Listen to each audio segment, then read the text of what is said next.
الحمدللہ رب العالمین والصلاة والسلام علی من کان نبیا وآدم بین الماء والطین وعلی آلہ واصحابہ اجمعین اما بعد فاعوذ باللہ من الشیطان الرجیم بسم اللہ الرحمن الرحیم۔ آج ہماری نشست کا عنوان ہے کرامت۔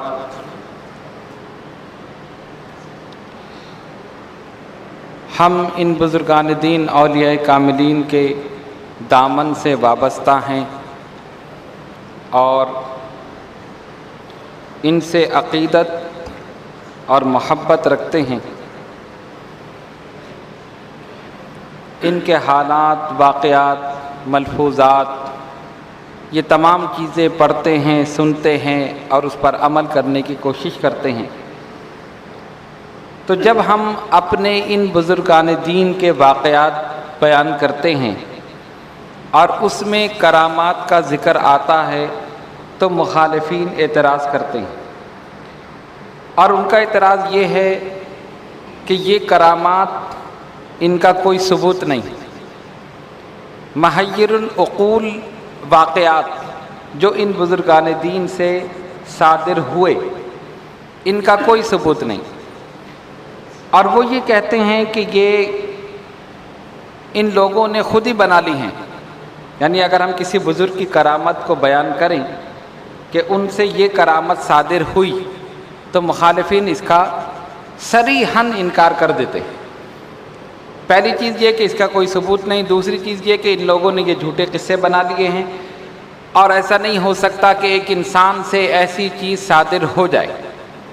تو ہمیں یہ جاننا چاہیے کہ کرامت کسے کہتے ہیں، کرامت کیسے صادر ہوتی ہے، اور کرامت کے صدور کا وقت یا مقصد کیا ہے، تاکہ اگر کوئی اعتراض کرے تو ہم اس کو جواب دے سکیں۔ اور بعض حضرات جب بزرگان دین کے واقعات پڑھتے ہیں تو اگر ان واقعات میں انہیں کوئی کرامت نہ ملے تو وہ کہتے ہیں یہ کیسے ولی ہیں، ان کی تو کوئی کرامت ہی نہیں۔ یہ بھی ایک بات اس لیے ہم بیان کر رہے ہیں کہ یہ بات خاص طور پر یاد رکھیے کہ کرامت معیار ولایت نہیں ہے، ولی ہونے کا معیار کرامت نہیں ہے، استقامت علی شریعت یہ ہے ولی ہونے کا معیار۔ اگر کوئی کہے کہ کرامت نہیں ہے، مثلا کسی نے بزرگ کے حالات پڑھے، ان کی تو کوئی کرامت نہیں، یہ کیسے ولی ہیں؟ اگر ولی ہوتے تو کرامت ہوتی، جب کرامت صادر نہیں ہوئی تو اس کا مطلب ہے ولی نہیں۔ یہ بات غلط ہے۔ کرامت معیار ولایت نہیں ہے۔ ولایت کا معیار یہ نہیں کہ کرامت دکھائے تب ولی ہو، شریعت پر استقامت کے ساتھ عمل جو ہے یہ ہے ولایت کا معیار۔ اگر کوئی پانی پر چل رہا ہو، ہوا پر اڑ رہا ہو اور آپ یہ دیکھیں کہ وہ شریعت کے خلاف ہیں تو سمجھ لیں کہ پکا شیطان، ولی نہیں ہو سکتا۔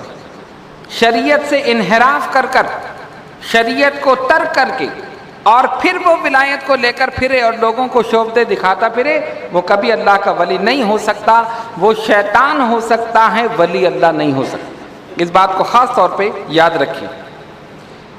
اب پہلے یہ سمجھے کہ کرامت کسے کہتے ہیں۔ ہم ذکر کرتے ہیں نا فلاں بزرگ کی یہ کرامت ہے، ہمارے پیر کی یہ کرامت ہے، دادا پیر کی کرامت ہے، مخدوم سمنانی کی کرامت ہے۔ تو پہلے سمجھو کہ کرامت ہے کیا۔ ایک چیز ہے معجزہ اور ایک چیز ہے کرامت۔ اگر نبی سے اس کا صدور ہو تو اسے کہیں گے معجزہ، اور اگر ولی سے صدور ہو تو اس کو کہیں گے کرامت۔ معجزے کے معنی جو عقل کو عاجز کر دے، یعنی جو بات ہماری عقل میں نہ آئے معجزہ ہے۔ مثلا سرکار دو عالم علیہ الصلوۃ والسلام نے زمین پر کھڑے ہو کر چاند کے 2 ٹکڑے کر دیے، انگشت مبارک سے اشارہ کیا، چاند 2 ٹکڑے ہو گئے۔ صحابہ کہتے ہیں ہم نے دیکھا کہ ایک ٹکڑا پہاڑ کے اس طرف اور دوسرا اس طرف، حیران ہو گئے، ناممکن بات ہے نا، چاند کبھی ٹوٹا نہیں، سرکار نے اشارہ کیا 2 ٹکڑے ہو گئے۔ اور جب اشارہ کیا پھر مل گیا. سورج ڈوب کر واپس پلٹ آیا میرے آقا صلی اللہ علیہ وسلم کے اشارے سے. معجزہ ہے یا نہیں؟ عقل اس بات کو تسلیم نہیں کرتی. کبھی تاریخ میں ڈوبا ہوا سورج واپس نہیں پلٹا، سرکار نے اشارہ کیا واپس پلٹ آیا. معجزہ ہے. کبھی پتھروں کو بولتے ہوئے دیکھا، کنکریوں نے سرکار کا کلمہ پڑھا، معجزہ ہے. کبھی درختوں کو چلتے ہوئے دیکھا، آقا نے اشارہ کیا، درخت نے اپنی جڑوں کو اکھاڑا اور جھومتا ہوا بارگاہ رسالت میں پہنچ. معجزہ ہے. یہ سارے معجزات ہیں نا، اس لیے کہ نبی سے صادر ہوں تو معجزہ ہے.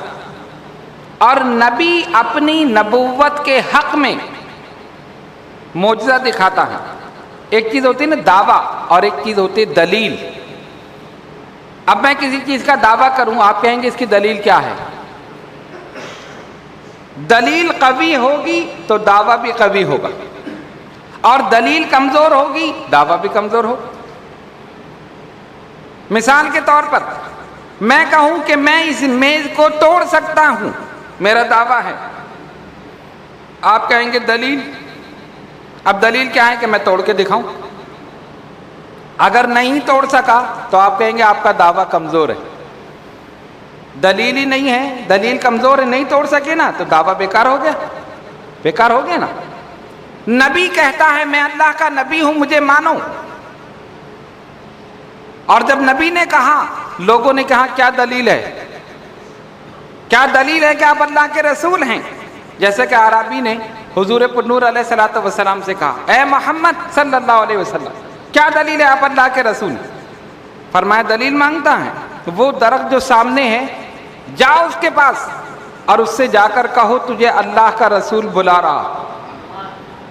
اس نے کہا اچھا. گیا، جا کے درخت سے کہا. درخت سے کوئی بولتا ہے؟ کبھی درخت کو باتیں کرتے ہوئے دیکھا؟ اس نے جا کر کہا اے درخت تجھے اللہ کا رسول بلا رہا ہے. درخت جھومنے لگا، ارے آج تو آقا نے مجھے بلایا، آج تو ماوا نے بلایا ہے، آج تو ملجا نے بلایا ہے، شہنشاہ کائنات بلا رہے ہیں. اپنی جڑوں کو اس نے سمیٹا، جھومتا ہوا چلتا ہوا بارگاہ رسالت میں پہنچا اور کہتا ہے الصلاۃ والسلام علیک یا رسول اللہ صلی اللہ علیہ وسلم. دلیل دی نہیں دی؟ سرکار نے جو دعویٰ کیا تو دلیل دے دی. اعرابی نے کہا اشہد ان لا الہ الا اللہ واشہد ان محمدا عبدہ ورسولہ، میں گواہی دیتا ہوں آپ اللہ کے سچے رسول ہیں. تو ہر نبی نے اپنی نبوت کا جو دعویٰ کیا اس کی دلیل میں معجزہ دکھایا. اللہ تبارک و تعالیٰ نے انبیاء کرام کو معجزات اسی لیے عطا کیے کہ وہ ان کی نبوت کی دلیل تھے. سب نے کہا ہمیں مانو ہم اللہ کے رسول ہیں، اور ہر نبی نے اپنا کلمہ پڑھوایا. لا الہ الا اللہ آدم و صفی اللہ، لا الہ الا اللہ نوح نجی اللہ، لا الہ الا اللہ ابراہیم و خلیل اللہ، لا الہ الا اللہ اسماعیل و ذبیح اللہ، لا الہ الا اللہ موسیٰ کلیم اللہ، لا الہ الا اللہ عیسیٰ روح اللہ. اور جب میرے آقا تشریف لائے لا الہ الا اللہ محمد الرسول صلی اللہ علیہ وسلم. سب اپنا کلمہ پڑھوا رہے ہیں اور اپنی نبوت کا دعویٰ کر رہے ہیں، دلیل کے طور پر معجزات پیش کر رہے ہیں. تب آپ نے سمجھ لیا کہ یہ خرق عادت، یعنی جو چیز عقل میں نہ آئے، نبی سے صادر ہو تو کیا ہے؟ معجزہ ہے. اور یہی چیز ولی سے صادر ہو تو کرامت. اب سمجھ گئے نا کرامت کو؟ ولی سے صادر ہو تو کرامت. تو نبی اپنی نبوت کی دلیل میں معجزہ دکھاتا ہے، اور ولی اپنی ولایت کی دلیل میں کرامت دکھاتا ہے. لیکن فرق ہے، نبی کو یہ کہنے کا حق ہے کہ میں اللہ کا نبی ہوں مجھے مانو. ہر نبی نے کہا، ببانگ دہل کہا. اللہ تبارک و تعالیٰ کی طرف سے ان کو حکم تھا تم کہو میں اللہ کا نبی ہوں مجھے مانو. سب نے کہا اور لوگوں نے ان کی نبوت کو تسلیم کیا. لیکن کسی ولی نے یہ نہیں کہا میں ولی ہوں مجھے مانو. کہا کسی ولی نے؟ نہیں. غوث اعظم سے لے کر آج تک کسی ولی نے نہیں کہا میں ولی ہوں مجھے مانو، میری کرامت دیکھو. نہیں. جب وقت آیا اسلام کی حقانیت کو ثابت کرنے کا، تب کرامت دکھا دی اور بتا دیا کہ دیکھو جب ہماری یہ شان ہے تو آقا کی کیا شان ہوگی، جب غلام کا یہ حال ہے تو امام کا کیا حال ہوگا۔ کرامت دکھا دی۔ تو اسی کو کہتے ہیں کرامت، جو عقل میں نہ آئے۔ تو اب جو لوگ اس کا انکار کرتے ہیں کہ کرامت کوئی چیز نہیں، سمجھ لو وہ قرآن کا انکار کرتے ہیں، اس لیے کہ کرامت کا ثبوت قرآن مجید فرقان حمید سے بھی ہے۔ اب ہم اس کو دو طرح سے ثابت کریں گے، پہلے قرآن سے اور اس کے بعد سائنس سے، دونوں چیزوں سے کرامت کو ثابت کریں گے، تاکہ جو لوگ اس کا انکار کرتے ہیں، صریحاً انکار کرتے ہیں کرامت کوئی چیز نہیں ہے، یہ ایسے ہی لوگوں نے بنا لیا اپنے بزرگوں کو چڑھانے کے لیے، ان کو بڑھانے کے لیے، یہ واقعات ترتیب دے کے، اور یہ کیسے ہو سکتا ہے، یہ عقل میں نہیں آتا۔ ہم نے کہا عقل میں آ جائے تو پھر کرامت کیا ہو؟ تمہاری عقل میں نہیں آتا، نہیں آتا جبھی تو کرامت ہے۔ اگر عقل میں آ جائے تو کرامت کیسے؟ کرامت تو ہے ہی وہ جو عقل میں نہ آئے، انسان سوچ بھی نہ سکے اور وہ کام ہو جائے، یہی تو کرامت ہے، یہی کرامت ہے۔ کہتے نہیں ہماری عقل میں نہیں آتا، تمہاری عقل میں آ بھی نہیں سکتا۔ اب قرآن سے ثبوت، اگر نبی سے ثابت ہو تو کیا ہے؟ معجزہ، یہ بات یاد رکھیے، اور غیر نبی سے ثابت ہو تو کرامت۔ قرآن کریم میں حضرت مریم سلام اللہ علیہا، کون ہے یہ؟ حضرت عیسیٰ علیہ السلام کی والدہ ماجدہ۔ واقعہ تو طویل ہے، میں صرف مختصر اشارہ کر کے میں گزر جاؤں۔ حضرت زکریا علیہ السلام تربیت فرما رہے ہیں ان کی۔ حضرت مریم ایک حجرے میں رہتی، بیت المقدس میں۔ ان کی والدہ نے نظر مانی تھی کہ میرے ہاں جو بھی بچہ پیدا ہوا، لڑکی یا لڑکا، میں اسے بیت المقدس کے لیے وقف کر دوں۔ بیت المقدس جانتے ہیں نا، قبلہ اول، وہ یہاں پر خادم بن کے رہے گا، جو بھی ہوگا، لڑکا یا لڑکی۔ لڑکی پیدا ہو گئی، انہوں نے چھوڑ دیا، وقف کر دیا۔ اب ان کو ایک حجرہ دے دیا گیا، ان کے حجرے میں بے موسم کے پھل آتے تھے۔ اب پھلوں کا موسم ہوتا ہے نا، اب اگر آم کا موسم ہو اور اس میں کوئی دوسرا پھل آ جائے تو حیرانی ہوگی یا نہیں ہوگی کہ یہ تو اس کا موسم ہی نہیں، بغیر موسم کے یہ پھل کیسے آ گیا؟ تو جب ان کے حجرے میں بے موسم کے پھل آنا شروع ہوئے تو ان سے سوال کیا حضرت زکریا علیہ السلام نے۔ قرآن کہتا ہے انہوں نے پوچھا، قال یا مریم انا لک ھذا، اے مریم یہ تمہارے پاس کہاں سے آئے؟ جب حجرے میں داخل ہوئے نا تو بے موسم کے پھل ان کے سامنے رکھے، تو انہوں نے کیا فرمایا؟ قالت ھو من عند اللہ، یہ میرے رب کی طرف سے۔ کرامت تھی، بغیر موسم کے پھل رب ان کو بھیج رہا، اور یہ رب کی شان ہے، وہ بغیر موسم کے پھل بھیج سکتا۔ تو حضرت زکریا علیہ السلام نے جب یہ دیکھا تو انہوں نے سوچا کہ جو خدا بے موسم میں پھل دے سکتا ہے وہ مجھے بھی بڑھاپے میں اولاد دے سکتا ہے۔ وہیں انہوں نے اپنی اولاد نرینہ کے لیے دعا کی اور اللہ تبارک و تعالی نے دعا کو قبول کر لیا۔ ایک واقعہ، تفصیل ہے، میں نے تفصیل بیان نہیں کی۔ دوسرا واقعہ، آصف بن برخیہ، حضرت سلیمان علیہ السلام کی امت کے ولی، مشہور واقعہ آپ سنتے رہتے ہیں۔ آپ نے فرمایا کون ہے جو ملکہ بلقیس کا تخت اس کے یہاں پہنچنے سے پہلے لے آئے؟ تو ایک کھڑا ہوا جو جن تھا، قرآن کہتا ہے قال عفریت من الجن، وہ جنوں میں سے تھا، اس نے کہا میں لاتا ہوں وہ تخت۔ اور وہ تخت اتنا چھوٹا نہیں تھا کہ کمر پہ اٹھا کے لے آیا آدمی، کافی طویل، یعنی لمبائی میں چوڑائی میں بہت وسیع تھا اور بہت وزنی تھا اور بہت خوبصورت تھا، اور وہاں سے ہزاروں میل کے فاصلے پر تھا۔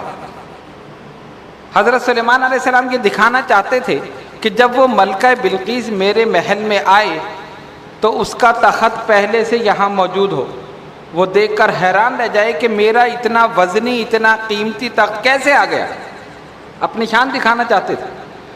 تو جب آپ کو اطلاع ملی کہ وہ اپنے ملک سے روانہ ہو گئی، تب حضرت سلیمان علیہ السلام نے اپنا دربار لگایا اور اس میں اعلان کیا کون ہے وہ جو اس کے یہاں پہنچنے سے پہلے اس کا تخت یہاں حاضر کر دے۔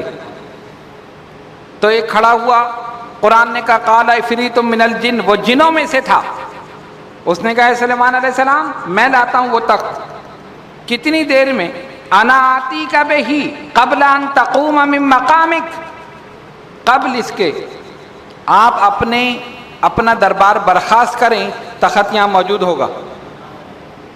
اب دربار کتنے دیر کا ہوتا ہے؟ 3 گھنٹے کا، 4 گھنٹے کا، اس سے زیادہ تو نہیں، یعنی اتنی دیر میں میں تخت یہاں لے آؤں گا۔ اور لانے کے لیے کیا طریقہ؟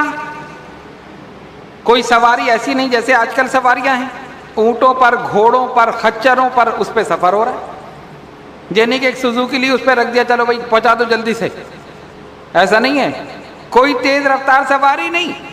اور جو تیز سے تیز رفتار سواری وہ گھوڑا، اونٹ تو ویسے ہی آہستہ چلتا ہے، گھوڑے پر ہزاروں میل سے تخت لانا کتنا مشکل۔ اور وہ کیا کہتا ہے میں اتنی دیر میں لاؤں گا کہ دربار برخاست ہو تخت موجود ہوگا، اتنی جلدی؟ فرمایا نہیں، اس سے بھی زیادہ جلدی۔ اس کا مطلب یہ ہے حضرت سلیمان علیہ السلام جانتے تھے میرے دربار میں، میری امت میں ایسے لوگ بھی ہیں جو اس سے زیادہ طاقت رکھتے ہیں اور اس سے زیادہ جلدی تخت کو لا سکتے ہیں۔ اچھا، جس نے کہا تھا وہ کون تھا؟ جن۔ اور اس کے بعد جو کھڑا ہوا جب آپ نے فرمایا اس سے بھی جلدی، تو وہ کون تھا؟ انسان۔ عندہ علم من الکتاب، جس کے پاس کتاب کا علم تھا، جو حضرت سلیمان علیہ السلام کی امت کا ولی تھا، اور ان کا نام تھا حضرت آصف بن برخیہ، یہ ان کا نام تھا۔ اب وہ کھڑے ہو گئے، انہوں نے کہا میں لاتا ہوں وہ تخت، انا آتیک بہ، کتنی جلدی؟ قبل ان یرتد الیک طرفک، قبل اس کے کہ آپ اپنی پلک جھپکیں تخت موجود ہوگا۔ پلک جھپکیں، کتنی دیر لگتی ہے پلک جھپکنے میں؟ 1 گھنٹہ لگتا ہے، 1 سیکنڈ بھی نہیں لگتا، اتنی دور سے اور اتنی جلدی۔ حضرت سلیمان علیہ السلام نے یہ سنا، خوش ہو گئے، اچھا اتنی جلدی تو لا سکتا ہے؟ ہاں میں لا سکتا ہوں۔ کہا لے آؤ، آپ نے پلک جھپکی تخت موجود تھا، یہ اس کی طاقت۔ اب یہ بتاؤ پہلے جو کھڑا ہوا وہ کون تھا؟ جن۔ اس نے کیا کہا تھا میں کتنی دیر میں لاؤں گا؟ کہ دربار برخاست ہو، اتنی دیر میں۔ اب اس کا اندازہ کر سکتے 1 گھنٹہ 2 گھنٹہ، جتنی دیر بھی دربار میں لگتی ہو، 1-2 گھنٹے ضرور لگتے ہوں۔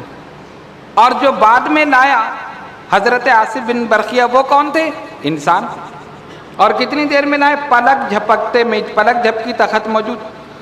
تو اب بتاؤ جن کی طاقت زیادہ ہے یا انسان کی؟ جن کی طاقت زیادہ ہوتی نا، انسان تو اس کے سامنے کچھ بھی نہیں، جن کی طاقت زیادہ ہے۔ جس کی طاقت زیادہ ہے وہ تو 1 گھنٹے میں لا رہا ہے، اور جس کی طاقت کم ہے وہ پلک جھپکتے میں حاضر کر رہا۔ کیا مطلب؟ وہ اپنی جسمانی طاقت سے نہیں لائے، اپنی روحانی طاقت سے لے کر، اور روحانیت جسمانیت پر غالب ہے، اس پر حاوی ہے۔ جسمانی طاقت سے لاتے تو جاتے پھر لے کر آتے، اور روحانیت یہ تھی ہاتھ بڑھایا اٹھا کر رکھ دیا، یہ روحانی طاقت تھی۔ تو جو جن کی طاقت، جو جن تھا وہ تو اتنی دیر میں لا رہا ہے کہ دربار برخاست کریں، اور جو انسان ہے وہ پلک جھپکتے میں لے آئے۔ تو یہ کیا ہے؟ کرامت۔ کرامت ہے یا نہیں؟ عقل میں آتی ہے؟ اتنا بڑا تخت پلک جھپکتے میں حاضر ہو جائے۔ تو وہ نبی نہیں تھے، مسلمان تھے، حضرت سلیمان علیہ السلام کی امتی تھے، ان کی امت کے ولی تھے۔ اسی پر علماء نے لکھا، مفسرین نے لکھا، غور کرو، جب حضرت سلیمان علیہ السلام کی امت کے ولی کی یہ طاقت ہے تو رسول اللہ صلی اللہ علیہ وسلم کی امت کے ولی کی کیا طاقت ہے؟ اس لیے کہ سرکار سلیمان علیہ السلام سے افضل ہے اور یہ امت سلیمان علیہ السلام کی امت سے افضل ہے، تو افضل کی طاقت زیادہ ہونی چاہیے۔ جب ادنا کی طاقت یہ ہے تو اعلیٰ کی طاقت کیا ہوگی؟ جب نبی کی امتی کی طاقت یہ ہے تو سید الانبیاء کے امتی کی طاقت کیا ہوگی؟ تو کرامت کا ثبوت ہو گیا۔ تو قرآن کریم سے کرامت ثابت ہے۔ حضرت مریم سلام اللہ علیہ بے موسم کے پھلک، آصف بن برقیہ پلک جھپکتے میں تخت لے آئے۔ تیسرے اصحاب کہف غار والے، قرآن نے تفصیلاً اس کا ذکر کیا۔ ہم پھر کسی نشست میں علیحدہ سے ان پر گفتگو کریں گے، اس وقت صرف ہم اشارہ کر کے گزر جائیں۔ آپ لوگوں نے واقعہ سن رکھیں۔ اپنا ایمان بچا کر وہ اہل ایمان چلے، بادشاہ کے ظلم و ستم سے اپنی جان اپنا ایمان بچا کر نکلے۔ چلتے چلتے ایک غار میں پہنچے، ایک کتا ان کے ساتھ ہو گیا، جہاں وہ چلتے وہ بھی چلتا، جہاں وہ رک جاتے وہ بھی رک جاتا۔ اللہ والوں کے ساتھ ہونے کا نتیجہ یہ نکلا کہ قرآن میں اس کا ذکر آ گیا۔ سورہ کہف اللہ فرماتا ہے کلبہم باسط ذرائعہ بالوصید، اور ان کا وہ کتا غار کے دہانے پر پیر پھیلائے ہوئے سو رہا۔ غور کرو، جب ایک نجس چیز، جب ایک جانور بے عقل، کتا بے عقل ہے نا، نجس ہے، ناپاک ہے، اگر ہمارے چھو جائے تو ہم جا کر نہائیں، کپڑے پاک کریں، ایسا ہی ہے نا۔ اور کتے کو اچھا سمجھتے ہو کیا؟ کوئی اچھا سمجھتا ہے کتے کو؟ یہ بھی اللہ کی شان ہے، جانوروں میں بھی اس نے عزت اور ذلت دی ہے۔ کسی کو کہو کہ میرا شیر ہے، کتنا خوش ہوگا؟ خوش ہوگا نا۔ اور کسی کو کہو میرا کتا ہے، کہہ کے دیکھ لینا، ایسی ٹھکائی لگے گی، پتہ چل جائے گا۔ اللہ نے تو عزت دی ہے نا۔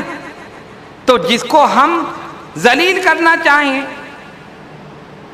اس کو کیا کہتے تھے؟ کتا کہتے تھے، شیر تو نہیں کہتے نا۔ شیر تو بہادری میں مشہور ہے۔ وہ ذلیل حقیر شے، جانور جو نجس ہے، ناپاک ہے، اس نے اللہ والوں سے نسبت رکھ لی تو قرآن میں ذکر آ گیا۔ تو اگر ہم جیسا کوئی گناہگار صاحب ایمان بزرگان دین سے نسبت رکھ لے، یقیناً اس دنیا میں بھی کامیاب، آخرت میں بھی کامیاب۔ یہ قرآن نے ہمیں بتا دیا اور قرآن نے ہمیں سبق دے دیا۔ دیکھو اس کتے سے سبق لے لو جس نے اللہ والوں سے نسبت رکھی، ان کے ساتھ رہا، آج بھی ان کے ساتھ ہے، قیامت میں ان کے ساتھ ہی اٹھے گا۔ اصحاب کہف کے ساتھ، اصحاب کہف کا کتا مشہور ہے۔ پتہ یہ چلا کہ نسبت بڑی چیز ہے۔ خیر یہ پھر موضوع الگ ہو جائے گا، میں پھر اپنے موضوع پر آ جاؤں۔ ہمارا موضوع ہے کرامت۔ تو یہ کرامت قرآن مجید فرقان حمید سے ثابت ہے۔ حضرت مریم سلام اللہ علیہ، حضرت آصف بن برقیہ اور اصحاب کہف اور ان کا کتا اور دیگر واقعات جو قرآن نے بیان کیے ہیں، اس سے یہ پتہ چلا کہ اللہ تبارک و تعالی نے اپنے نیک اور برگزیدہ بندوں کو یہ طاقت عطا فرمائی ہے، روحانی تصرف عطا فرمایا ہے کہ جب اس کا حکم ہوتا ہے وہ اپنی طاقت، اپنی کرامت کو ظاہر کر دیتے ہیں، اپنی کرامت کو ظاہر کر دیتے ہیں۔ تو جو لوگ اس کا انکار کرتے ہیں سمجھ لو وہ قرآن کا انکار کرتے ہیں۔ اگر کوئی یہ کہے کہ بزرگان دین کی کوئی کرامت نہیں تو سمجھ لو وہ لا علم ہے، اس نے کچھ پڑھا ہی نہیں، وہ قرآن کا انکار کر رہا ہے۔ اگر یہ چیز نبی سے صادر ہو تو معجزہ ہے، اور ولی سے صادر ہو تو کرامت ہے۔ بات آپ نے سمجھ لی؟ اب دیکھیں، بعض بزرگان دین اولیاء کاملین کی کرامات ان کی حیات تک تھی، اور بعض کی کرامات بعد میں بھی جاری، بعد میں بھی جاری۔ چند سال قبل کیپ ٹاؤن جانا ہوا تو وہاں پر ایک علاقے میں پہاڑی پر، یعنی بہت بلندی پر، ایک بزرگ ہیں، ان کا نام ہے حضرت نور مبین رحمت اللہ علیہ۔ نام بھی کتنا پیارا ہے، نور مبین۔ ان کا مزار پہاڑی پر بالکل چوٹی پر، یعنی جیسے اگر مثال کے طور پر آپ 4 منزل یا 5 منزل چڑھ جائیں اتنی بلندی پر، بالکل سیدھا پہاڑ ہے، سیڑھیاں بنی ہوئی، اس پہ چڑھ کے جائیں۔ ان کی کرامت یہ ہے کہ ان کے مزار مبارک کے قریب بالکل 1 فٹ اونچا ایک چشمہ جاری ہے، یعنی پانی نکل رہا، اور پانی اس انداز سے نکل رہا ہے کہ جیسے آپ نل کی ٹوٹی ہلکی کھول دیں، آہستہ آہستہ پانی گرتا ہے، آپ بالٹی رکھ دیں تو آدھے گھنٹے میں بھرے گی، اور کوئی بوتل ہو تو 5 منٹ میں یا 10 منٹ میں بھرے گی۔ اس مقدار سے، اس رفتار سے پانی نکل رہا۔ جب ہم اوپر چڑھنے لگے تو ہم نے دیکھا کہ عورت، مرد، بچے سب اوپر جا رہے ہیں۔ ہم نے کہا یہ بھی فاتح کے لیے جا رہے ہوں گے۔ ہر ایک کے ہاتھ میں ایک بوتل، کسی کے ہاتھ میں پلاسٹک کی بوتل، کسی میں شیشے کی بوتل، کوئی تھرمس لے کے جا رہا ہے۔ کہ یہ بوتلیں لے کے کہاں جا رہے ہیں؟ تو ڈاکٹر ابراہیم صاحب جو ہمارے ساؤتھ افریقہ میں ہمارے میزبان تھے، انہوں نے کہا حضرت یہ اوپر ایک چشمہ ہے، وہ پانی یہ لوگ لینے کے لیے جا رہے ہیں، اور اس پانی میں یہ تاثیر ہے کہ کسی کے جسم میں کھجلی ہو جائے، دانے ہو جائیں، کوئی بیماری ہو جائے، اس پانی سے غسل کرا تو شفا ہو جاتا۔ یعنی اگر ڈاکٹر اس کو لا علاج قرار دے دے تب بھی یہاں یہ مشہور ہے، وہ کہتے ہیں حضرت نور مبین کے یہاں سے پانی لے آؤ، اس سے نہا لو، شفا ہو جائے گی۔ تو یہ سارے لوگ جا رہے ہیں۔ ہم نے کہا چلو ہم بھی دیکھیں گے۔ جب ہم اوپر چڑھے تو وہ صرف اتنا اونچا ہے کہ ایک بوتل اس کے اندر آ جائے، بس اتنی اونچائی سے پانی گر رہا، اور بہت ٹھنڈا، میٹھا، صاف ستھرا پانی۔ اور کمال کی بات یہ ہے کہ انگریزوں نے آ کر اس پر تحقیق کی کہ یہ پانی کہاں سے آ رہا، تو انہوں نے پہاڑ کو اوپر سے کھودنا شروع کیا۔ چشمہ تو اوپر کہیں ہوتا ہے نا، وہاں سے پانی پھر آتا ہے نیچے سے، اوپر سے کھودنا شروع کیا۔ پہاڑ خشک ہے، کہیں پانی نہیں ہے، اور نیچے دیکھو تو پانی بہہ رہا ہے۔ کہتے ہیں یہ کیا بات ہے بھائی، اوپر سے آئے گا تبھی تو نیچے سے نکلے گا کوئی۔ پھر انہوں نے سوچا کسی نے شاید پائپ وغیرہ ڈال دیا جو پانی بہہ رہا، پہاڑ کو اوپر سے کھودنا شروع کر دیا، پورا پہاڑ کھود دیا، کہیں نہ کوئی پائپ ہے نہ پانی کا نشان ہے، اور نیچے دیکھو تو اسی رفتار سے پانی بہہ رہا ہے۔ یہ ان کی کرامت، اور عرصہ دراز سے پانی بہہ رہا ہے، نہ اس میں زیادتی ہوئی نہ اس میں کمی ہوئی۔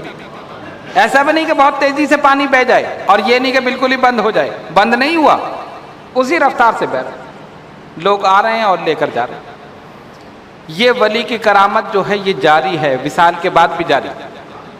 بہت سے بزرگان دین اولیاء کاملین کی کرامات ان کے وصال کے بعد بھی جاری ہے۔ وہ یہ دکھاتے ہیں کہ دیکھو، یہ مت سمجھنا کہ ہم ظاہری حیات میں ہوں تبھی کرامت دکھائیں، ہم دنیا سے چلے جائیں کرامت کا سلسلہ پھر بھی جاری ہے۔ یہ ان کی شان ہے۔ تو کیپ ٹاؤن میں وہ مزار ہیں، ان کا نام حضرت نور مبین رحمۃ اللہ علیہ، پہاڑ پر بالکل اونچائی پر، اور یہ چشمہ جاری ہے، اور وہ کہتے ہیں کہ یہ کئی سو سال سے جاری ہے۔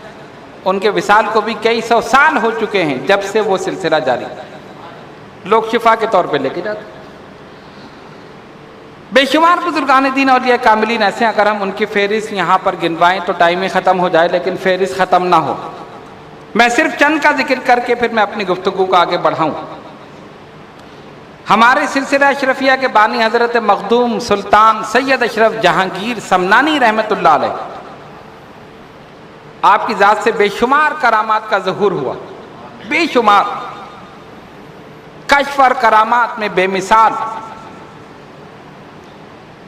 ایک کرامت جو وصال کے بعد بھی جاری ہے، ویسے تو بہت ساری ہے، میں ایک کا ذکر کر دوں۔ اگر ایک تو آپ نے فرمایا لطائف اشرفی میں، آپ کا یہ ارشاد موجود ہے مخدوم سمنانی کا، فرمایا کوئی بھی شخص میرے مزار پر کوئی دنیاوی حاجت لے کر آئے یا دینی حاجت لے کر آئے، انشاءاللہ خالی نہیں جائے گا، اس کی دعا قبول ہوگی۔ میں نے رب سے دعا کی ہے اور میری دعا قبول ہو چکی۔ یہ کرامت آج تک موجود ہے کہ آج بھی آپ ان کے مزار مبارک پر کوچوچی شریف جائیں، جائز حاجت دنیاوی ہو یا دینی ہو، جا کر دعا کریں، اسی وقت قبول۔ کتنے لوگوں نے جا کر آزمایا اور دعا قبول ہو گئی۔ وصال مبارک کو 700 سال سے زائد عرصہ ہو چکا، کرامت آج بھی جاری، اور کیسا ہی پاگل، دیوانہ، مجنوں آسیب زدہ جس کو جن نے قبضہ کر لیا ہو، مخدوم صاحب کے مزار پر لے جاؤ، وہاں سے ہنستا ہوا واپس آئے۔ زنجیروں سے باندھ کر لے کر جاتے ہیں اور وہاں سے وہ ہنستا ہوا خوش و خرم واپس آتا۔ یہ کرامت آج بھی موجود ہے اور جاری ہے۔ یہ ولیوں کی کرامت جاری ہے، ایسا نہیں کہ ان کی حیات مبارکہ تک جو زبان سے نکل گیا ہو گیا۔ یہ اللہ تبارک و تعالیٰ کا ان پر کرم ہے، وہ جس کو چاہے یہ روحانی طاقت، روحانی تصرف عطا فرما دے۔ تو جو زبان سے نکلا ہو گیا، کرامت آج بھی جاری ہے۔ کتنے لوگ جا رہے ہیں شفا یاب ہو رہے، اور کتنے ایسے کہ جنہوں نے کوشش کی نہیں جا سکے، شفا نہیں ملنی تھی نہیں جا سکے۔ رب نے یہ گوارا نہ کیا کہ کوئی جائے اور بغیر شفا کے واپس آئے۔ جس کو نہیں ملنی تھی وہ جا ہی نہیں سکا، اور ملنی تھی تو پہنچ گیا اور شفا لے کر واپس لوٹ۔ غور کرو، جب یہ نبی کے غلام شفا دے سکتے ہیں تو نبی نہیں دے سکتے؟ جب ان کے آستانوں سے شفا بٹ رہی ہے تو جو مدینہ طیبہ پہنچ جائے اس کو نہ ملے تو پھر کہاں ملے؟ وہ تو مرکز ہے، منبع ہے ان تمام چیزوں کا۔ جب غلاموں کا یہ حال ہے تو آقا کی کیا شان ہوگی؟ اور دور جانے کی ضرورت نہیں۔ ہمارے دادا پیر قطب ربانی حضرت ابو مخدوم شاہ سید محمد طاہر اشرف اشرفی الجیلانی نور اللہ مرقدہ، آپ کی کرامت وصال مبارک سے قبل فالج کا اثر ہوا، زبان بند ہے، لیٹے ہوئے ہیں۔ جو شخص عیادت کے لیے ان کے کمرے میں داخل ہوتا تھا اس کا قلب جاری ہو جاتا، دل خود بخود اللہ اللہ اللہ کرنے لگتا۔ کرامت، چہرے مبارک پر نظر پڑتی تھی، قلب جاری ہو جاتا۔ اور بہت سے لوگوں نے دیکھا، ایسا نہیں کہ کوئی متقی پرہیزگار داخل ہو اس کو جاری ہو، کوئی گناہگار سیاہکار خطا کار وہ بھی حجرے میں داخل ہو جائے اور چہرے پر نظر پڑ جائے اسی وقت اس کا قلب جاری ہو جائے۔ یہ ان کی زندہ کرامت تھی، اور لوگوں نے اس بات کو نوٹ کیا۔ اب آپ دیکھتے ہیں نا، کہیں کوئی شخص بیمار ہو، آپ اس کی عیادت کے لیے جائیں، سب سے پہلے جا کر دیکھتے ہیں، مریض سے حال احوال پوچھتے ہیں، اور کس ڈاکٹر کا علاج ہے، کون سی دوا کھا رہے ہو، کب سے بیمار ہو۔ یہ 2-3 سوال تو بالکل مسٹ ہے، یہ تو ہوتے ہی ہوتے ہیں۔ سلام و کلام کے بعد کون سی دوا، اچھا یہ کس ڈاکٹر کا علاج، یا اپنی طرف سے مشورہ نہیں یہ اچھا نہیں وہ فلاں ڈاکٹر لے لو، یہ ہوتا ہے نا، یہ ایک رسم ہے۔ یہ 2-3 سوال لازمی ہیں، ضرور ہوتے ہیں، لیکن ان کی شان کیا تھی؟ لوگ کمرے میں داخل ہوتے کہ ہم حضرت کی طبیعت پوچھ لیں، زیارت کر لیں، تو والد گرامی نے فرمایا جاؤ دیکھ لو۔ جیسے ہی کمرے میں داخل ہوئے، حضرت لیٹے ہوئے ہیں، چہرے مبارک پر اس آدمی کی نظر پڑی اور قلب سے اللہ اللہ اللہ جاری، زبان بند ہو گئی، قلب جاری ہو گیا۔ اور جب کمرے سے باہر آیا تو پھر پوچھتا ہے کیسی طبیعت ہے، کیا حال ہے، اندر جا کے زبان بند۔ یہ ہے ولی اللہ کی شان۔ فرمایا میرے آقا صلی اللہ علیہ وسلم نے، هل انبئکم بخیارکم، کیا میں تمہیں نہ بتاؤں کہ تم میں بہترین لوگ کون ہیں؟ صحابہ نے عرض کیا نام یا رسول اللہ صلی اللہ علیہ وسلم، ضرور بتائیے۔ فرمایا خیارکم الذین اذا رؤوا ذکر اللہ، بہترین لوگ وہ ہیں کہ ان کے چہروں کو دیکھو تو اللہ یاد آ جائے۔ یہ ہیں وہ بہترین لوگ۔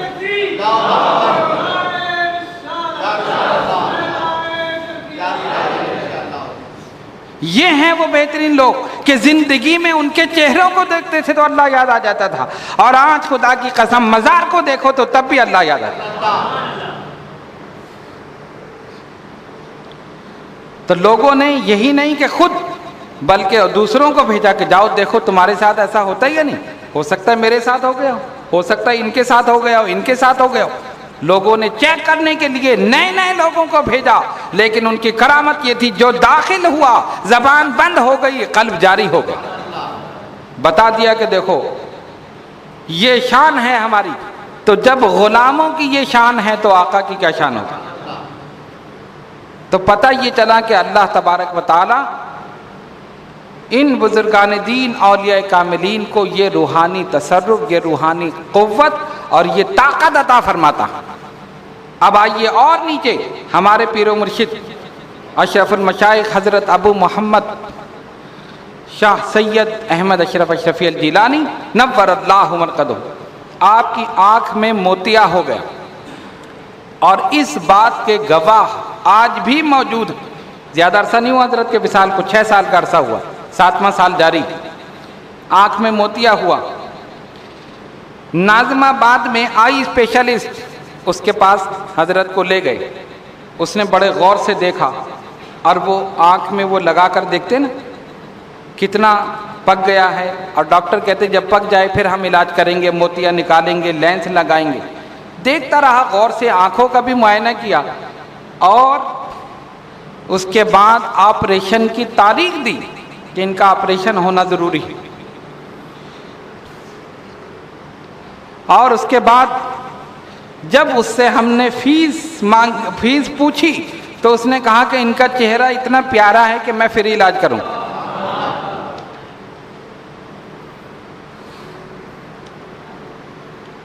میں ان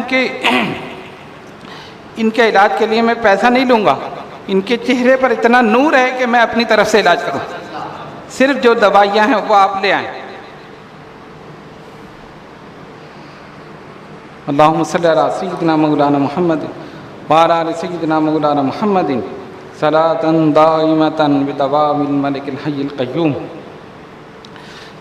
پتہ یہ چلا کہ اللہ تبارک و تعالیٰ کے یہ نیک اور برگزیدہ بندے جب اپنا سب کچھ اس پر قربان کر دیتے ہیں، اپنی راتوں کی نیند اس پر قربان کر دیتے ہیں، تو اللہ رب العالمین وہ عزت، وہ عظمت، وہ رفعت، وہ بلندی، وہ شان ان کو عطا فرما دیتا ہے کہ جو ان کو دیکھ لے وہ بھی ہدایت پا جائے، جو محفل میں آ جائے وہ بھی ہدایت پا جائے، جو خانقاہ میں آ جائے وہ بھی ہدایت پا جائے۔ ایسے ہدایت کا مرکز اور منبع ان کو بنا دیتا ہے۔ یہ اللہ رب العالمین جل جلالہ و عم نوالہ اپنے ان نیک بندوں کی شان کو ظاہر کرتا ہے۔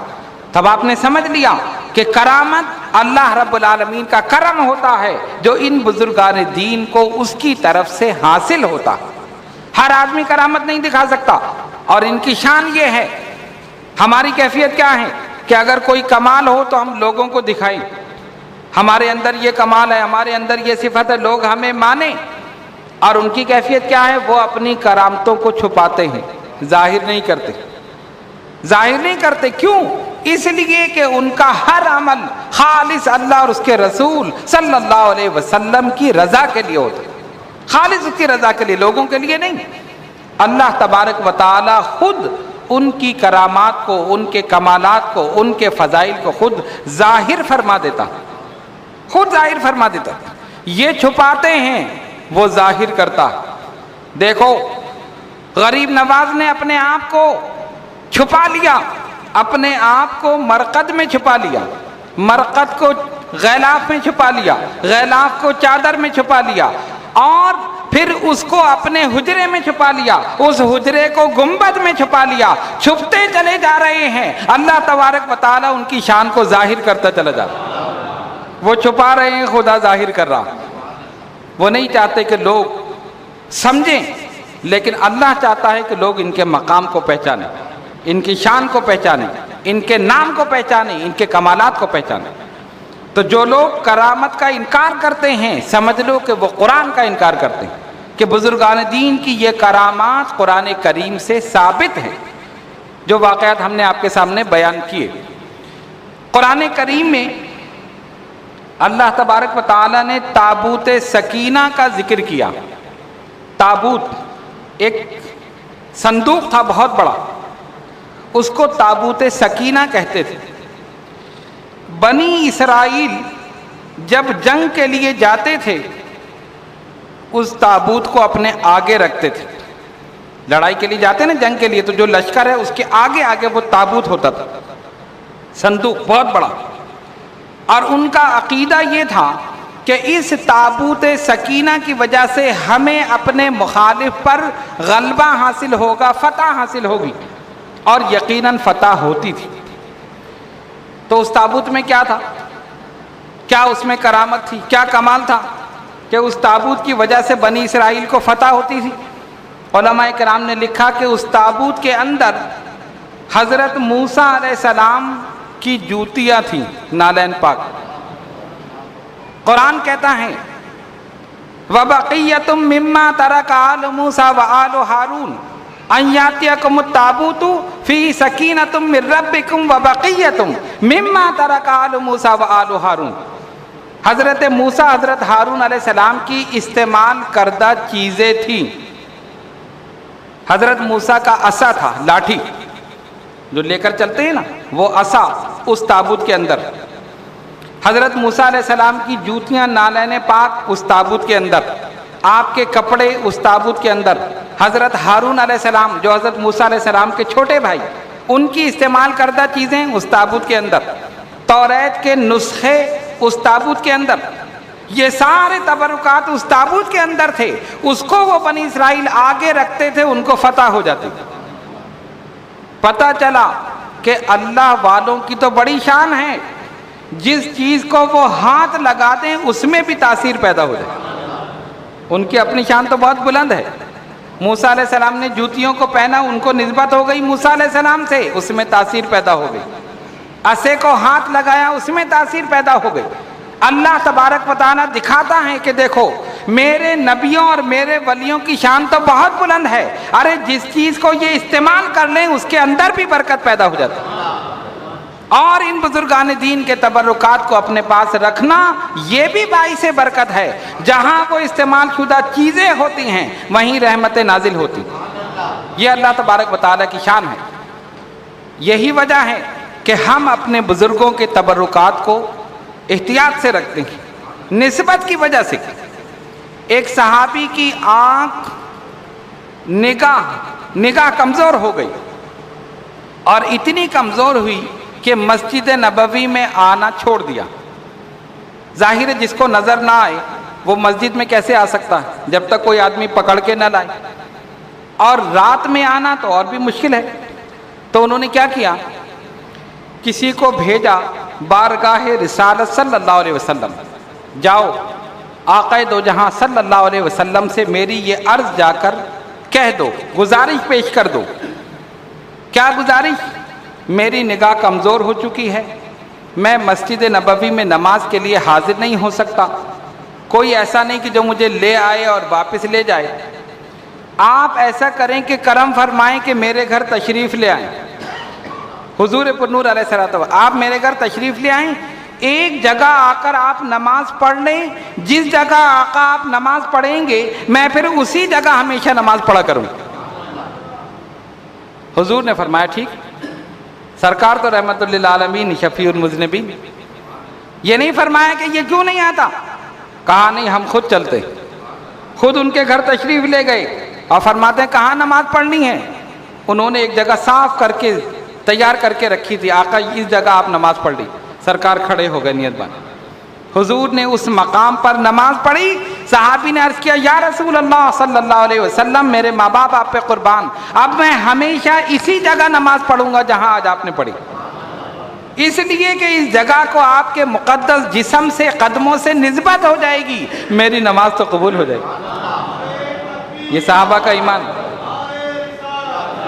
یہ صحابہ کا ایمان ہے، یقین ہے، اور یہی ہمارا عقیدہ ہے، یہی ہمارا یقین ہے کہ جس جگہ کو اہل اللہ سے نسبت ہو جائے وہاں رحمتوں کا نزول ہے، جس جگہ کو نبی اللہ سے نسبت ہو جائے وہاں رحمتوں کا نزول ہے، تو جس جگہ کو سید الانبیاء سے نسبت ہو وہاں رحمت نہ ہو تو پھر کہاں ہو، وہاں نہ ہو تو پھر کہاں ہو۔ اس لیے کہ رحمتوں کا مرکز اور منبع اگر ہے تو ذات پاک مصطفیٰ صلی اللہ علیہ وسلم۔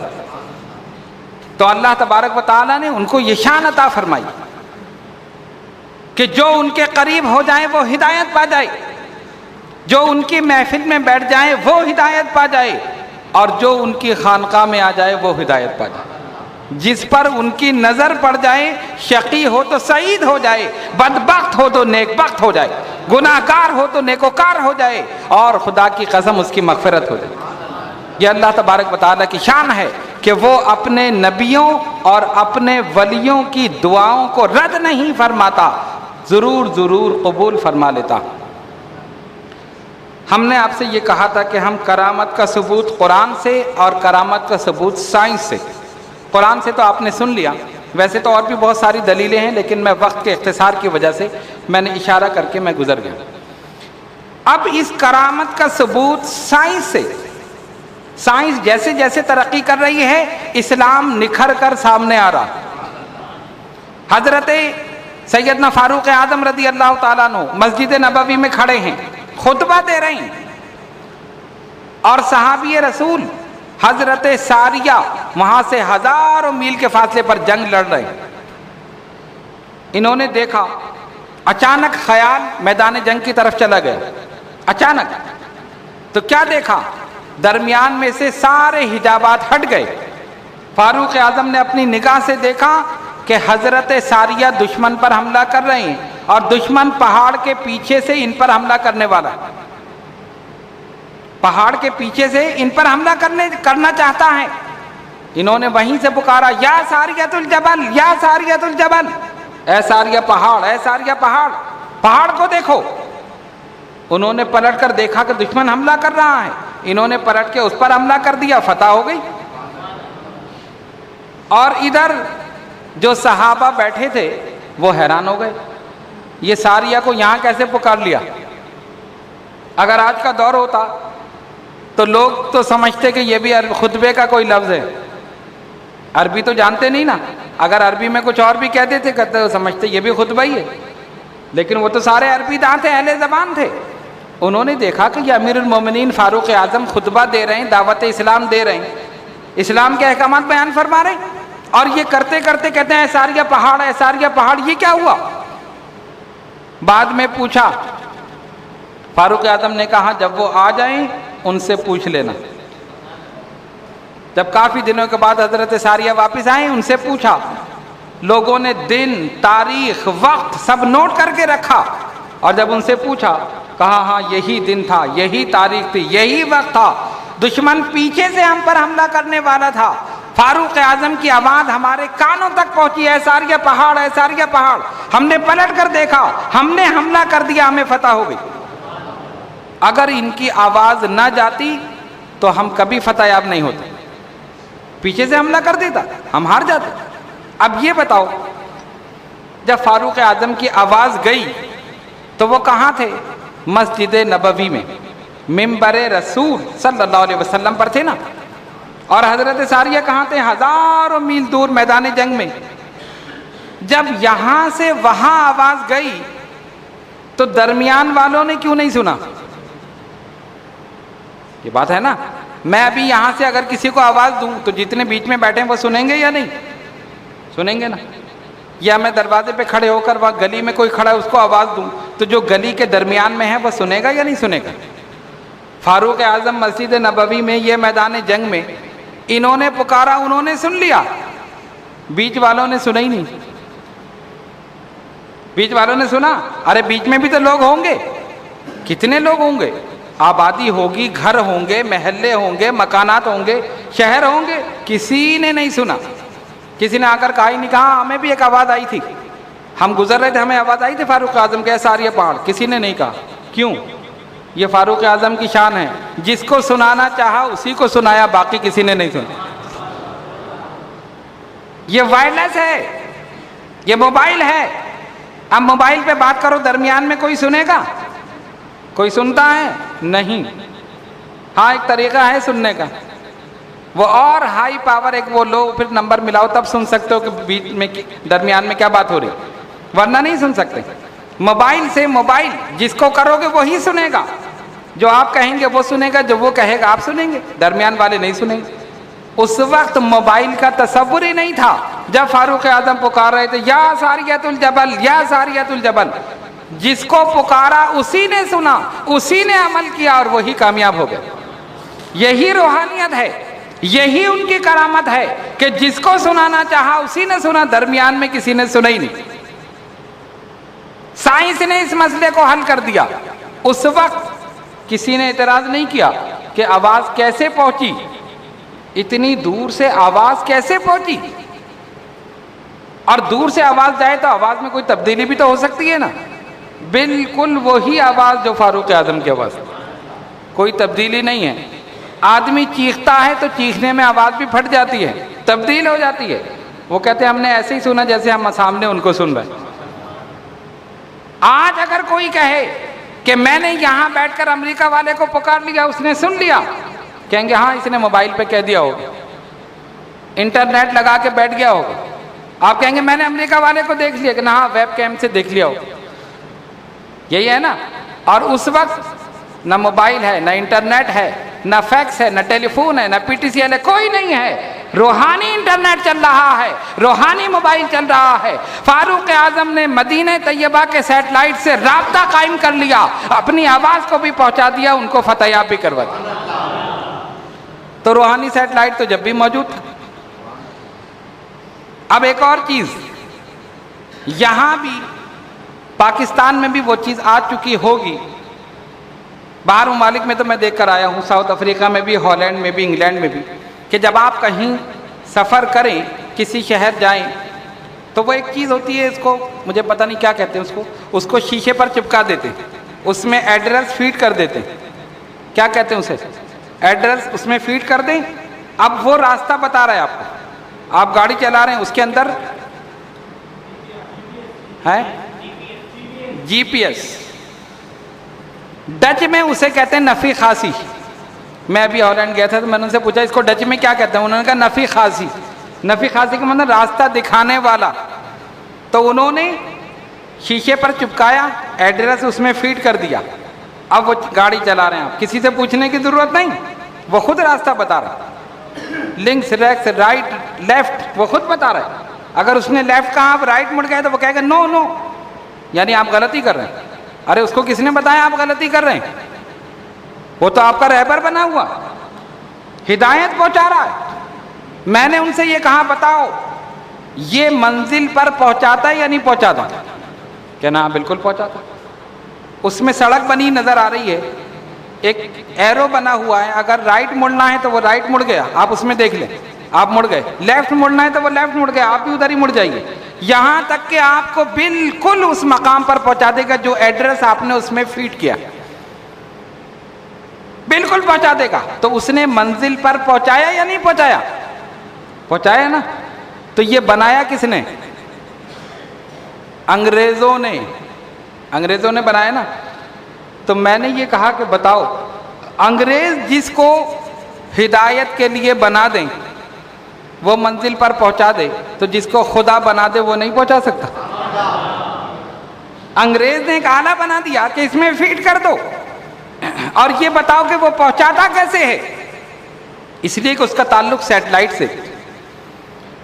جتنے شہر ہیں وہ سب اس میں انہوں نے ڈال دیے, فیڈ کر دیے, سب اس میں فیڈ ہیں. جیسے ہی آپ نے اس میں فیڈ کیا, ایڈریس اس میں لکھ دیا, اس نے سیٹلائٹ سے رابطہ کر لیا, فوراً اس کے اندر آ گیا. اب آپ چلے جا رہے ہیں, اس کو دیکھ رہے ہیں, اس کو فالو کرتے رہیں گے, منزل مقصود پر پہنچ جائیں گے. تو غور کرو, جب ایک انگریز جو ایمان کی دولت سے محروم ہے, جب وہ کسی کو ہدایت کے لیے کوئی آلہ بنا دے, اور وہ آلہ آپ اس کو فالو کریں تو وہ آپ کو منزل مقصود پر پہنچا دے, تو خدا جس کو بنا دے وہ نہیں پہنچا سکتا؟ یقیناً پہنچا سکتا ہے. خدا نے بھی بنایا ہے. انگریز نے تو ایک آلہ بنایا ہے, خدا نے غوث اعظم کو بنا دیا, غریب نواز کو بنا دیا, مخدوم سمنانی کو بنا دیا, مجدد الفسانی کو بنا دیا, قطب ربانی کو بنا دیا, اشرف المشائخ کو بنا دیا. ان کو فالو کرتے رہو, منزل مقصود پر پہنچ جاؤ. مثال ہے نا, جب یہ بنا دے تو تمہیں پہنچا دے, تو جن کو خدا بنا دے وہ نہیں پہنچا سکتے؟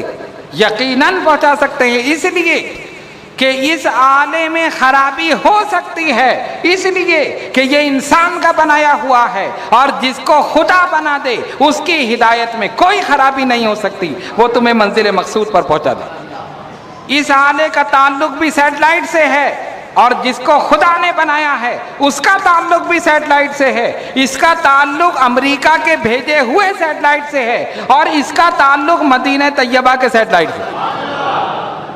یہ روحانی سیٹلائٹ چل رہا, وہاں سے رابطہ کر لو, منزل پر پہنچ جاؤ گے.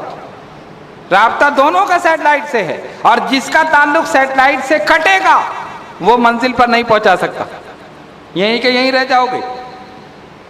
الحمدللہ ہم جن کو مانتے ہیں، جتنے بزرگان دین ہیں، ان سب کا تعلق مدینہ طیبہ کے سیٹلائٹ سے، یہ سب ہدایت یافتہ ہیں، اور ایسے ہدایت یافتہ ہیں کہ ان کو فالو کرو تم بھی ہدایت یافتہ بن جاؤ۔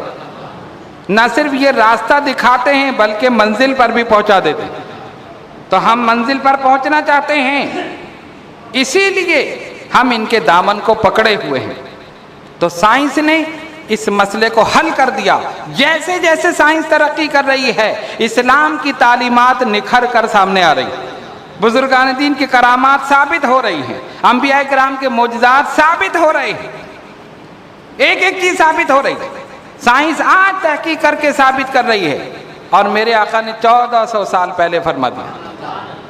سرکار کے ایک ایک ارشاد میں، ایک ایک حدیث میں حکمت ہے، مصلحت ہے، رحمت ہے، برکت ہے۔ اگر ہم اس پر عمل کریں تو اس دنیا میں بھی کامیاب، آخرت میں بھی کامیاب۔ پس میں اپنی گفتگو کو سمیٹوں، اس گفتگو کا حاصل یہ ہے کہ کرامات اولیاء کرام سے صادر ہوتی ہیں، معجزات انبیاء کرام سے ثابت ہوتی ہیں۔ نبی اپنی نبوت کی دلیل میں معجزہ دکھاتا ہے اور ولی کرامت دکھاتا ہے، لیکن فرق یہ ہے کہ نبی کہتا ہے میں نبی ہوں مجھے مانو، ولی کبھی نہیں کہتا میں ولی ہوں مجھے مانو۔ ولی اپنے آپ کو چھپاتا ہے، ولایت کو ظاہر نہیں کرتا۔ جب اللہ کا حکم ہو یا اسلام کی حقانیت کو ثابت کرنا ہو تب وہ اپنی کرامت دکھاتا ہے اور اسلام کی حقانیت کو ثابت کر دیتا ہے، اور یا اپنے نبی کی شان کو دکھانا ہو تب وہ اپنی کرامت دکھا کر اس کو ثابت کر دیتا ہے اور بتا دیتا ہے جب میں یہ کر سکتا ہوں، میں غلام ہوں، تو آقا کی کیا شان ہے؟ میں امتی ہو کر یہ کر سکتا ہوں تو نبی کی کیا شان ہو؟ جب ولی کی یہ شان ہے تو نبی کا کیا مقام ہو؟ تو اس گفتگو کا حاصل کیا ہے کہ ہم اہل سنت والجماعت کا عقیدہ یہ ہے کہ بزرگان دین اولیاء کاملین سے کرامات کا صدور ہوتا ہے۔ ہم ان کرامات کو بیان کرتے ہیں، ان پر عقیدہ بھی رکھتے ہیں، ایمان یقین بھی رکھتے ہیں۔ ہم یہ نہیں کرتے کہ ہم کرامتیں بنا کر پیش کر دیں، اپنی طرف سے بنا کر پیش کر دیں، نہیں۔ جو بزرگان دین گزر چکے وہ گزر چکے۔ ہم نے جن کو اپنی آنکھوں سے دیکھا ان کی کرامتیں کو ہم نے اپنی آنکھوں سے دیکھا، اپنے پیر و مرشد کی کرامتوں کو اپنے آنکھوں سے دیکھا۔ تو جو آنکھ سے دیکھ لے وہ کیسے انکار کر سکتا ہے؟ سنی سنائی بات کا تو انکار کیا جا سکتا ہے، جو چشم دید گواہ ہو وہ کیسے انکار کر سکتا ہے؟ تو یہ نشست، یہ وقت اس چیز کا متحمل نہیں کہ اس کی تفصیل بیان کی جائے۔ بس اس عقیدے پر قائم و دائم رہیے کہ اللہ تبارک و تعالیٰ نے اپنے نبیوں اور ولیوں کو معجزات اور ولیوں کو کرامات عطا فرمائی۔ یہ روحانی قوت ہے، روحانی تصرف ہے، اور یہ سب اللہ تبارک و تعالیٰ نے ان کو عطا فرمائی ہے۔ اس کا ثبوت قرآن سے بھی ہے، اس کا ثبوت سائنس سے بھی ہے۔ اس پر ایمان و یقین رکھنا ضروری ہے۔ اور جو انکار کرتے ہیں سمجھ لو کہ وہ لا علم ہیں، انہوں نے قرآن کو پڑھا ہی نہیں، انہوں نے بزرگوں کی صحبت کو حاصل کیا ہی نہیں۔ اللہ تبارک و تعالی ہم سب کو اسی عقیدے پر قائم و دائم رکھے۔ آئیے دعا کریں اللہ رب العالمین ہم سب کو بزرگان دین اولیاء کاملین کے دامن سے وابستہ رکھے، ان کی صحبت، ان کی محبت، ان کی عقیدت اور ان کے ملفوظات پر عمل کرنے کی توفیق عطا فرمائے۔ جن چیزوں سے انہوں نے منع کیا اس سے رک جائیں، جن کے کرنے کا حکم دیا وہ کریں۔ دعا فرمائیں جو لوگ بیمار ہیں اللہ تبارک و تعالی ان کو صحت کاملہ عطا فرمائے۔ ہمارے اہل سنت کے جید عالم دین علامہ سید شاہ تراب اللہ قادری دامت برکاتہم العالیہ ان دنوں سخت علیل ہیں، اسپتال میں داخل ہیں۔ تمام حضرات خشوع و خضوع کے ساتھ، محبت کے ساتھ ان کے لیے دعا فرمائیں، اللہ تعالیٰ ان کو صحت کاملہ عطا فرمائے اور ان کا سایہ تادیر اہل سنت پر قائم و دائم رکھیں۔ اے الہ العالمین یہ تمام حضرات جو دور دراز مقامات سے اس نشست میں شرکت کرنے کے لیے یہاں حاضر ہوئے، مولا ان سب پر اپنی رحمتیں برکت نازل فرما، ان سب کی حاضری کو قبول فرما، ان سب کے علم میں، عمل میں، عمر میں برکت عطا فرما، ان سب کے روزگار میں ترقی عطا فرما، ان سب کی ظاہری، باطنی، روحانی، جسمانی بیماریوں کو، پریشانیوں کو ہمیشہ ہمیشہ کے لیے دور فرما۔